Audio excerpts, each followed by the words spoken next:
자, 이번 문제는 거래 사례 혹은 뭐 평가 사례를 가지고 사정 보정을 하는 문제가 나왔었는데 이게 30점이란 말이죠. 그러면은 이게 물음 1, 2, 3으로 나눠져 있거든요. 그럼 이게 10점, 10점, 10점이란 말이지. 그런데 제가 이거 풀면서 그 한참 풀고 나서 무슨 생각을 했었냐면 내가 1번 다음에 그 3번을 먼저 푸는 건가? 이 생각이 들었었는데 그 이유가 이게 너무 내용이 없는 거예요. 10점을 할 만한 뭐가 없어. 너무 간단했던 그런 문제인데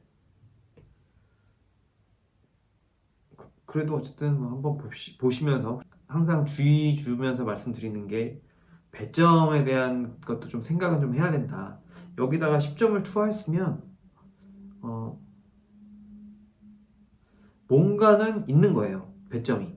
그러니까 거기에 뭐가 걸릴지 모르니까 내가 좀 더 쓸만한 뭐가 있다면 그걸 써주는 게 좋다는 거. 한번 보도록 할게요.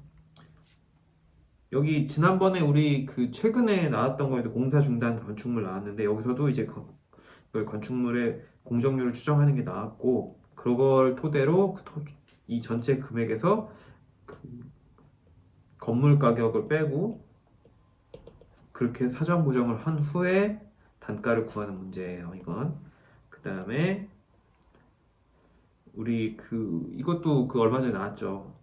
저당 대부에게 신규 인수 조건을 고려한 저당 지불액 및 저당 지불액의 현가 합 100원 단위에서 반올림하라고 돼 있고 이거를 보정하는 건데 이거는 좀 쉽게 나왔어요. 오히려 그 문제가 훨씬 어려워. 오히려가 아니라 그 문제가 훨씬 어려워서 이걸 푸는데 진짜 10점씩이나 투하할 정도인가? 뭐 이런 생각 했었던 것 같은데 좀 이따 이제 문제 보면서 한번 볼게요. 그 다음에 어떤 토지를 낙찰 받았는데 낙찰 받은 경우에 그 금액과 그다음에 평가했을 때 금액이 있을 때 얘를 얼마로 보는 게 좋겠냐 요거를 이제 보정을 해서 해라. 근데 요거는 약간 이런 약수도 어느 정도 들었기 때문에 10점이면 적당했다고 보고 얘네가 조금 배점보다 적었다. 자, 한번 보도록 할게요. 이제 거래사례 1이니까 물음 1이겠죠. 500제곱미터가 있고 그리고 전체 거래 가격에서 이 건물 가격을 공제하는 방식을 택했다. 그리고 뭐 중단된 상태 연면적 1000제곱미터 다 합쳐서 14억인데 여기 보면은 얘네 세 개는 완료됐대요. 공정이. 그러면은 얘네 세 개는 그냥 그 비율이 있거든요 뒤에 이런 식으로 그걸 다 인정해 주라는 거죠. 그래서 철콘 조적 방수공사는 완료됐다. 철근 콘크리트 조적 방수공사는 완료됐대요. 그런 다음에 가설공사가 90%, 그 다음에 기초토공사가 80% 진행됐고 나머지는 착수하지 아니했고 그 다음에 설계비는 모두 지급, 감리비는 50% 지급. 그리고 재경비는 1번에서 12번의 집행 정도에 따라 비율에 의해서 추정한다. 그러면은 이거는 0.9인 거죠? 기초 토공사 맞나? 0.8이네. 가설공사가 0.9구나. 이건 0.8, 이건 0.9 이렇게 해서 쭉 더한 다음에 얘를 이 중에 몇 퍼센트인지를 봐가지고 이거를 이제 비율로 곱하겠다는 거죠. 77.5분의 얼마 해가지고. 그리고 이렇게 하고 그다음에 설계비, 감리비 중에 설계비는 다 들어갔고 감리비가 이제 0.5만 들어갔다는 거잖아요. 맞죠? 감리비가 0.5 이렇게 해서 쭉 더하면은 그 얘에 대한 그 퍼센테이지가 나오겠죠. 100% 중에 몇 퍼센트 그걸 가지고 얘에다가 곱해가지고 아까 100원 미만은 이하는 절사라고 했으니까 그거 참고해가지고 단가 구해서 여기다가 이제 총 얼마야? 1000제곱미터였던 것 같은데 했을 때 이 건물 가격이 나오면 이제 토지에서 건물 가격을 뺀 다음에 그걸 이제 500제곱미터로 나누면 단가 나온다. 이렇게 간다는 거죠. 일단 답을 좀 이따 보도록 하고, 또 토지 500제곱미터를 사는데 저당 대부가 설정되어 있어, 유리한 조건으로.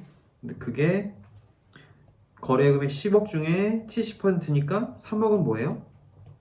현금 낸 거죠. 여기다가 이제 7억에 대한 그 금융 저당의 그 현금 등가액이 얼마냐를 구하는 문제겠죠. 그랬을 때 저당 기간 20년이고 이자율이 10%인데 시장 이자율이 12%다. 이제 레버리지인 거죠. 시장 이자율보다 더 싼 금액으로 그 저당을 일으켰기 때문에 사실상 7억보다 더 작은 금액으로 정의 레버리지가 발생했기 때문에 더 작은 금액이 될 것이고, 그걸 토대로 진짜 얼마가 된 건지 사정 부정하는 거죠. 그랬을 때 이 70%니까 7억에 대해서는 한 분기에, 한 기에, 그러니까 20년 중에 이제 지불은 편의상 연 단위로 한다 그랬으니까 연에 얼마씩 내는지는 저당 상수. 저당 상수는 10%에서 찾아야 될 것이고. 이렇게 되면 이제 한 분기, 한 1년에 내는 원리금이 되잖아요. 그걸 계속 땡겨와야 될 거 아니에요. 그거는 그 매년 똑같은 돈을 내는데 그게 현재 가치가 얼마냐? 연금의 효과계수. 이렇게 하면 되는 건데, 이게 너무 이거 한 방에 쓸 수도 있거든요. 3억 곱하기 더하기 7억 곱하기 0.17174 뭐 이렇게 이러면 너무 없으니까 제가 좀 이따가 어떻게 해서 늘렸었는지 최대한 늘려 써야 된다. 10점이니까. 그거 한번 보도록 하고, 그다음에 이제 물음 3으로 넘어가는 거죠. 물음 3에서는 여긴 또 400제곱미터인데 그 낙찰 받은 돈이 있고 명도 비용이 발생한다는 거죠. 그 명도라는 게 어떤 부동산을 낙찰 받았는데 여기를 점유하고 있는 사람이 있으면 얘를 이제 내보내는 거, 그거가 사실 법정에 정해진 금액이 있거든요. 근데 법정에 정해진 금액대로 하기에는 조금 뭐 시일도 걸리고 좀 너무 야박하다고 볼 수도 있고 하니까는 보통 협의를 해서 하긴 하는데, 그게 이제 얼마, 명도 비용이 1억 5천 냈다고 했거든요.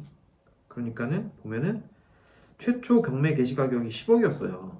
근데 50%에서 낙찰 됐잖아요. 그럼 5억만 냈잖아요, 이 사람은. 낙찰 받는데. 근데 실제 든 돈은 뭐예요? 이것까지 해서 6.5억인 거지. 낙찰하는데 든 비용은 일단은 그렇다는 거예요. 그리고 그 10억은 이런 사건에 대해서 고려하지 않은 채 나간 돈이었다.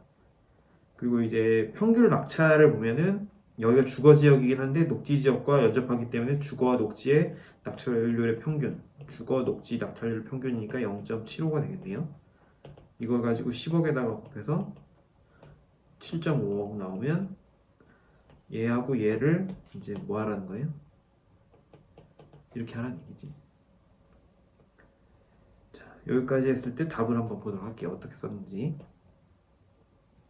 공사 중단 건축물 했을 때 아까 그 이 세 개는 다 들어갔다 그랬죠? 100%. 그 중에 가설공사는 90%, 기초토공사는 80%라고 했을 때 26.75%. 그리고 재경비는 77.5 중에 26.75만 했으니까 16.25%가 아니라 5.61%가 된다. 그리고 설계비는 다 들어갔고 감리비는 50%니까 2%. 그래서 이거 세 개를 더하면 34.36%니까 160만 원에다 34.36% 하면은 이렇게 나오니까 이걸 가지고 100제곱미터에서 5억 5천. 그러면 14억 중에 5억 5천 빼가지고 8억 5천인데 500제곱미터로 나면 170만 원이 단가가 된다. 요거는 10점이라고 하기에는 사실 한 페이지이기 때문에 약간 배점이 부족한 감이 있어요. 근데 2번은 더하다는 얘기지. 2번은 그 현금으로 3억 내고 나머지 7억 중에 뭐 이렇게 하면 매액이 내는 돈이 이렇게 있는데 얘를 저당대부 현가로 하면 이렇게 된다. 그래서 그 두 개를 더했을 때 9억 1천, 약 한 8,700만 원 정도 아낀 거죠. 8,600만 원 정도. 그 500으로 나누면 얼마 이렇게 된다. 그러니까 이거를 사실은 이렇게 쓸 수도 있어요. 플러스 7억에 0.1174 곱하기 7.4694는 이렇게 하면 이게 한 방에 나오겠지. 한 줄이면 사실 끝이거든요, 이 문제가. 근데 10점이란 말이잖아. 그걸 그렇게 쓰면은 뭐 되겠어요? 그래서 저는 이제 일부러 이렇게 행문을 늘려서 쓰는데 썼다. 그리고 거기에도 이제 부족해서 이런 말을 한마디 써줬다. 이거는 시장의 전형적인 이자율 12%보다 더 낮은 돈으로다가 대부를 했기 때문에 레버리지가 발생했고, 그래서 더 낮은 금액으로 매수, 10억보다 낮은 금액으로 매수할 수 있는 셈이 됐고, 이게 만약에 시장 이자율하고 대부 이자율의 격차가 크다면 이게 더더욱 싸게 살 수 있다는 거지. 뭐 다 아는 내용이겠지만 배점 대비 내가 쓴 내용이 너무 적다라고 하면 이런 말들을 좀 써주는 것도, 이게 답에 뭐 영향이 있는지 없는지는 사실 모르죠. 채점을 몇 점을 몇 점 했는지를 안 공개하니까. 하지만 이런 노력들은 해주는 게 좀 필요하다. 낙찰하고 이제 평가설례하고 각각 비교해서 이제 평균 내라는 거. 낙찰은 5억 원에 했지만 명도부용이 1억 5천이기 때문에 합쳐서 6억 5천이다. 이것도 아까 얘기한 것처럼 5억 플러스 1.5억은 6.5억 이렇게 한 줄로 써버리면은 너무 없잖아. 그리고 통계 자료는 낙찰률이 일단 얼마인지 75%고 토지 가격을 그렇게 따지자면 10억에서 75%니까 7억 5천이 된다. 그래서 또 평균적인 토지 가격 아까 6억 5천, 7억 5천 했을 때 공이 하나 빠졌네? 7억 5천 했을 때 그냥 평균은 7억이 된다. 그리고 각 가격의 성격을 쓰라고 했잖아요. 이거 약술이 좀 들어간 건데, 저는 뭐 담보평가도 해보고 경매평가도 해보고 뭐 시가평가도 해보고 다 해봤지만 사실 경매평가할 때가 제일 마음이 편한 것 같아요. 왜냐면은 그냥 그 시장에 지금 얼마인지를 내면 돼. 거기 누가 뭐 이해관계인이 특별히 있지도 않고,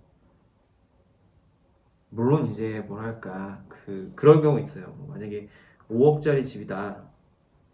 근데 채권자가 있을 거 아니야.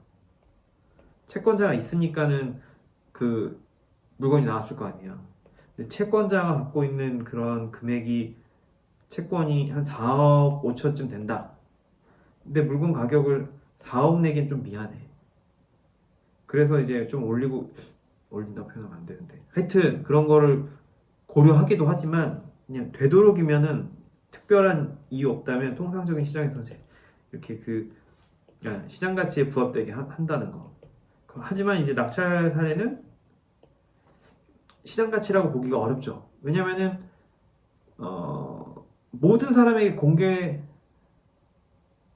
공개됐지만 막상 거기까지 시장을 참여하는 사람이 어느 정도 그 시간 안에 딱 들어가서 거기다가 써낸 사람만 할 수 있으니까 제한된 시장이고, 그다음에 그 시간도 정해져 있잖아요. 뭐 충분한 기간 동안 방매된 게 아니라 딱 어느 사이트에서만 볼 수 있고 뭐 이렇게 돼서 하기 때문에 시장 가치 외의 가치를 본다. 대조를 좀 시켰고, 그 다음에 이제 보정 방식은 여기서 또 이제 어떻게 보면 앞에랑 좀 제가 다르게 쓴 건데, 낙찰은 뭐 일방 당사자가 그러니까 채무자의 입장을 고려하지 않고 그 입장이라기보다 그 사람의 팔고 싶은 가격을 고려하지 않고 사는 사람이 딱 그 매수 가격을 내긴 하지만 거기 수많은 사람이 입찰했을 때 제일 높은 가격을 쓴 사람이, 가장 높은 금액을 쓴 사람이 가격이 되는 거잖아요. 그러니까 이것도 어느 정도 시장 가치에 부합되는 면이 있죠. 그렇지만 여기에는 이 가치가 뭘 고려하지 못해요. 아까처럼 그 명도 이런 거를 미처 고려하지 못해가지고서는 그걸 포기하는 사람도 있고, 또 하나는 명도 비용이 들 수도 있으니까, 예를 들면은 내가 생각했을 때 이거 가치는 한 6억 5천쯤 되는 것 같아. 그런데 명도 비용이 1억 5천쯤 나갈 것 같아. 그러면 나는 그걸 고려해서 5억 원쯤 내야겠다 라고 할 수 있잖아요. 이번 경우가 그런 거고, 그러면은 그거는 아까 그냥 아무런 권리가 없을 때 6억 5천에 이렇게 수렴하는 그 가치보다 더 낮은 가치로 이런 그 권리 문제가 있을수록 괴리되는 경우가 많다는 거. 근데 이걸 또 이제 통계적으로 본다면은 통계적으로 봤을 때 뭐 낙찰가율이 한 70%쯤 된다. 아까 뭐 그렇게 나온 거죠. 그다음에 80%쯤 된다. 이런 거는 말 그대로 통계일 뿐이지 그 대상 물건이 어떤지에 대한 그런 걸 다 대변해 주는 건 아니잖아요. 이제 그런 것까지 반영하기는 모두 어렵다. 이런 것들을 뭐 저는 써줬다. 여기까지. 여기서 봤을 때 제가 말씀드리고 싶은 거는 이렇게 물음 2번처럼 너무 쓸 게 없을 때는 이런 말들을 좀 추가해서 배점을 어느 정도 찾아가 주는 게 좋고, 또 하나는 이렇게 좀 나눠 써서 그래도 답안지에 뭐라도 있는 것처럼 써주는 게 좀 필요할 수 있다. 그거는 뭐 여기서도 마찬가지였죠. 여기는 뭐 물론 이런 약속이 있었긴 하지만. 자, 여기까지 해서 2번 보고 3, 4번은 한 번에 보도록 할게요.